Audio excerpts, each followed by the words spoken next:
Hey guys, welcome back. We are finishing up our look at the rise of Napoleon. This is going to be the second part of the video from the video we just started yesterday with Napoleon rising. And we looked at events such as his birth in Corsica, the beginning of the French Revolution, with him beginning to rise through the military ranks, achieving glory in places like Italy, Egypt as well. And by the time we had finished the first part of this video, we had basically put him in charge of France as a dictator, first consul he was known as in France. And now what we're going to do is we're going to finish this up by looking at Napoleon not as just dictator of France, but as emperor, as literally a monarch in France. So let's get into the details. After about 5 years of Napoleon being first consul, he decided to hold what's known as a plebiscite. And a plebiscite is simply a vote where the people go out and decide something. So you basically ask them a yes or no question, and they vote, either yes or no. And the question was, would you like Napoleon to reestablish the monarchy and become your emperor? And the people of France overwhelmingly said yes. Now, of course, that's ironic given in 1789 France had began a revolution to eliminate the monarchy.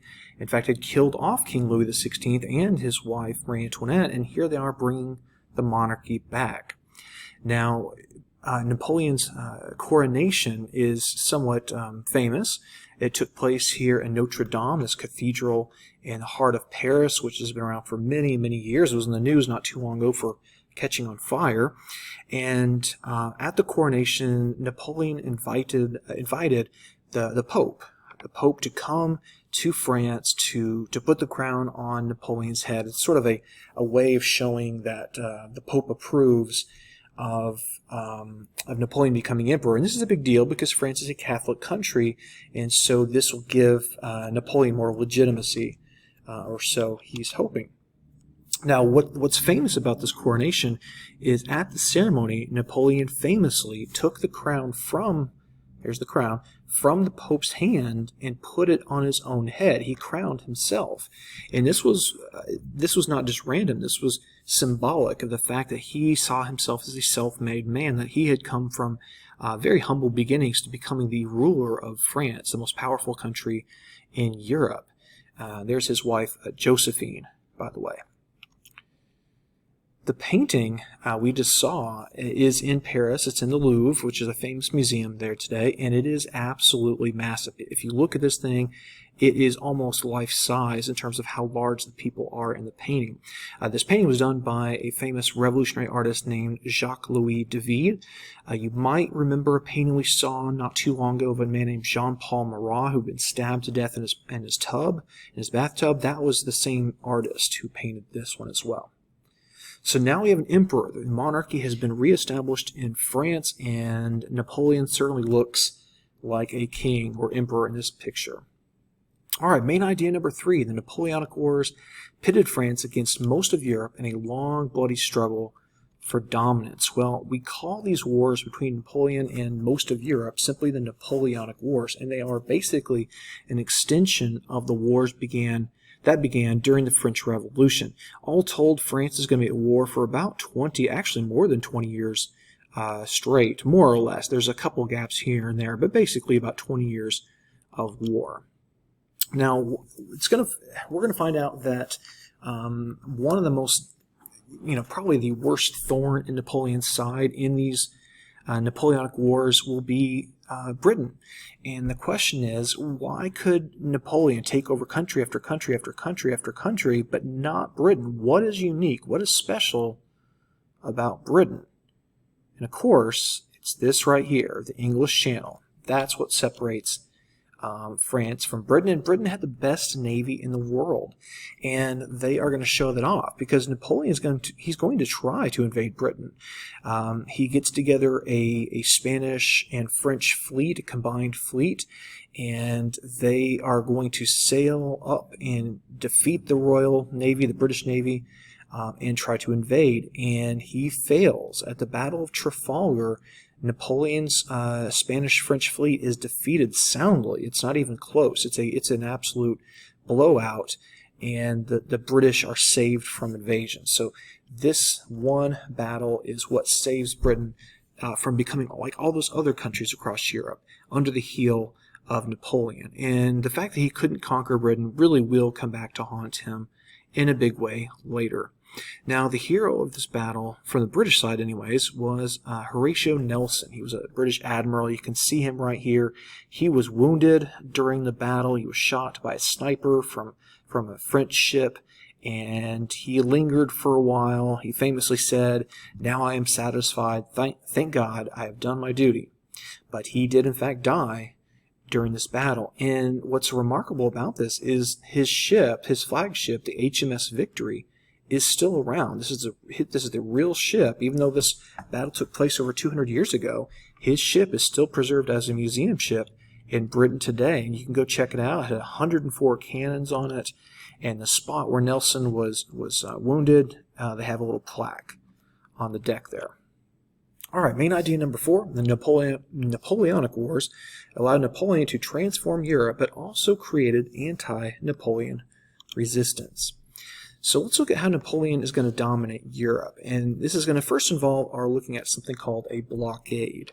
And a blockade is where you basically try to cut something off. So you don't let anything in or out of that particular area to basically hopefully starve them into submission. And Napoleon's Continental System is basically that. It was an attempt to blockade Britain into surrendering. Britain, being an island nation, is vulnerable to this sort of thing, and so the thought was if you can basically cut off all trade with Britain, they would have no choice but to eventually cave in to Napoleon's demands. There's some real problems with this system, however. One, Britain had the better navy, so how do you actually blockade a country with a superior navy? Well, it turns out you really can't. And secondly, even though Napoleon basically has authority over all these areas through here, not all these countries actually went along with this. They may say they would not trade with Britain, but in fact they were. They're smuggling things to Britain because there's just so much money to be made. So the Continental System is ultimately going to fail in trying to take down Britain. So Napoleon tried in a military fashion, and he failed with the Battle of Trafalgar, and now he's trying an economic system to defeat Britain. That also will fail. Now, that's not to say Napoleon didn't conquer a lot. He certainly did. He set up client states all across Europe. And what we're looking at is we have a cartoon, rather, of Napoleon here. And it looks like he is baking something, right? And you'll notice down here that there have been some things kind of thrown away, like they don't need it anymore. And what this is as Napoleon would conquer places, he would typically get rid, not murder, but just simply depose the ruling family of that particular country and then replace them with new leaders that would be loyal to Napoleon. And Napoleon thought, hey, if I need to have people who are loyal to me to rule these different countries, I should put my relatives on the thrones. And he did. In fact, let me show you the map here. Again, Napoleon ruled over France. His older brother, Joseph, ruled over Spain. He had a younger brother, Louis, who was the king of Holland. He had an even younger brother, Jerome, who ruled over this thing called Westphalia, which is basically part of modern-day Germany. He had a stepson, a sister, a brother-in-law. He gave everybody, seemingly, a piece of Europe to rule over. Which begs the question, how would Europeans feel about being ruled by outsiders? Now, let's take the example of Spain for a second. If you're Spanish and you have been conquered by Napoleon, and now you have this French-speaking ruler ruling over your country who's clearly an outsider, you're not going to appreciate that very much. And so Napoleon believes this will provide stability to his empire, and it does in the short term, but in the long term it doesn't, because what happens is he sparks nationalism across Europe. Now, nationalism is a term we're going to use extensively this year. You're going to get tired of hearing about it because we're going to talk about it so many times between now and all the way through May. It's a major, major topic, and just for now, we'll keep it simple and say nationalism is basically your pride in your country. So it's kind of like patriotism. And so, again, if you were Spanish or you were Dutch or whatever the case is, and you're being ruled by an outsider, relative to Napoleon, that hurts your pride as a person from that country, and you want to fight back against it. And in fact, using the example of Spain, the Spanish people rose up against Joseph Bonaparte, which was, again, Napoleon's older brother. And they use a tactic known as guerrilla warfare to do this. Now, guerrilla warfare is where soldiers typically they are often not wearing an official uniform. They might just be wearing civilian clothing. They are kind of hiding in the shadows. They might launch ambushes or surprise attacks, and then they kind of melt away. And they don't stand and fight a long battle. What they're doing is they're trying to bleed you to the point where you'll eventually give up. And this is something that's going to tie down a lot of Napoleon's forces in Spain, trying to put down these guerrilla fighters. Now, this brings Napoleon to a real sort of tactical question. If the people of Spain are using guerrilla warfare and it's hard to tell civilian from soldier, and they're shooting at your people and they're killing French soldiers, how do you respond to that? How do you put down this rebellion?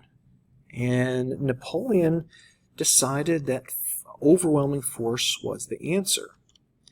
And so that brings us to a very famous painting of some of these Spanish civilians being executed by French soldiers on the right.